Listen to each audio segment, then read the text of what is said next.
couple of months and kind of fallen away a bit, but I think she's definitely good enough to be up there where she was, that's for sure. And once you get deep in Grand Slams, you never know what can happen. So, yeah, I think her and a bunch of players, they got themselves into that position. You never know, yeah. So what do you take away from this match? Well, I don't know, maybe I'll realise some more positive things as the day goes on, but right now it's a little bit difficult, but I think there's definitely things I can improve on for the next time I play her or any match, and yeah, as I think about it a bit more, I'm sure they'll be a little bit more clear. Did she serve that well, or did you just not return the way you wanted to? She served quite well, I guess. It's not like she was serving me off the court. I felt like I hit enough returns in, but from that point then, yeah, didn't get on top of the rally. So, she's got a pretty decent serve, but I don't think that was the main reason why I couldn't break today. Having a little time now since Roland Garros, what has that done for your confidence as a player? Oh, that was the best week of my career. So it was just match after match. I felt like I got better and better, and to back the 3 wins up against Justine and Serena and then Yelena, I think that really proved to me that I am able to do that, and to do it on such a big stage and occasion. Again, just prove to myself that you can handle the pressure, you can play against those players and win. And to be able to get to a final this time and back up last year's semi-final result, I think was also very pleasing, that it wasn't just a one-off good Grand Slam, that straight away the next year I would come back and go even a little bit better. So, of course, I'm disappointed that I didn't win, but there's still lots of positives I can take out of it.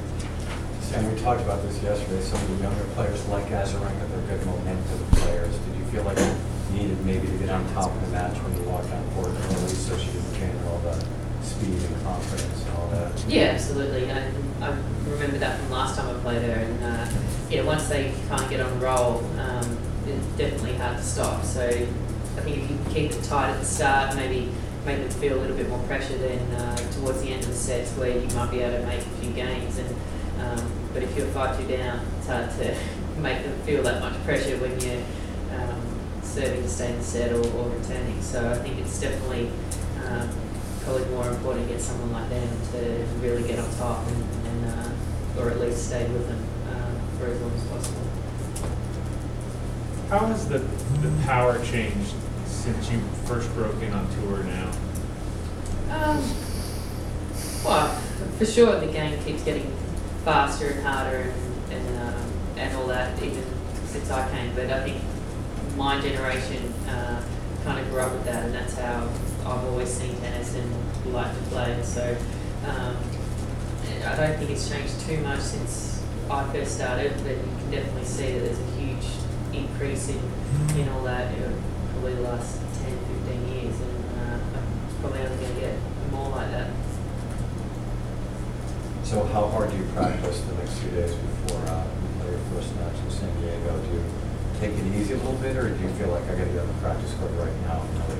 No, I'll take a day off and get down there and not rush and whatever else. So yeah, of course I'm going to practice and all that, but tomorrow take a day off, and you've got to get your rest when you can as well. So you can't play 28 days straight and expect to still be playing well by the end of it. So it's just a matter of being smart and being ready for this next match. Are you a beach person, given that you grew up pretty close to the beach? Yeah, I like going to the beach. So you're going to get in the water tomorrow in San Diego? I might. Yeah, I just thought about it, but probably, yeah, it might be a nice thing to do. Surfing at all?